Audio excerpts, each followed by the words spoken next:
دپاره هر څوک د اوټ دپاره هر څوک نارنجي ته راځي، خو تاسو ته پته ده دا د ماشومانو اسکول دی، دقسې پروت دی ښه، نه قلعه نه دیوال هېڅ هم نه، او نه یې روډونه که یې تاسو وکتل والله په بالله چې د دې چې څومره اوټ د نارنجي د اګرې د ټوټۍ د دې چې څومره اوټ دی دومره به زه هم د یو زیم دی، خو زړه سېزل پې نشته.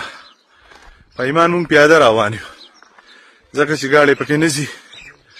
او دې خوا دومره مخلوق پراته دی، دا انسانان دي، ټیک ټاک د خدای بندیان دي، ښه کلک پښتانه دي، خو چې دا کم خلک د اوټ په وخت کې راځئ په تورو تورو لینکوزرو کې هغه خلک لږ د ایمان په ځای ګوته کېدی او په دې خلکو وړه وسېدی، هغه که ټوټی ده که اګره ده که نارنجی دی کار ځای دی. په ایمان یې ووایه مړه په دې خو څوک خر نه خېږي، په دې لارو دومره ګډ وډه لار ده، دې که به سبا د چا بیماري مړی به شوي 500-600 کور آبادي ده، نه د روډ پته لګي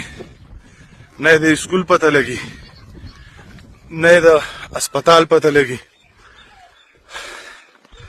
دلته اسپتال نشته که نه، خدای ته وګورئ مړه، او که د علاقې ته وکته نو د جنت د نظارو نه یوه نظاره ده، او دا په ملکڼ ایجنسۍ کې راځي. او زمونږ سیاسي خلک مړه دی او چې کم ژوندي دی خپل روزګار کوي، ټیک ده، سام بیسا ده، خو صرف دغه مې راته وی چې په دې خلکو لګړه وسېځئ او په دې روډ باندې لږ نظر واچوئ. دلته بالکل خلک ژوند کوي.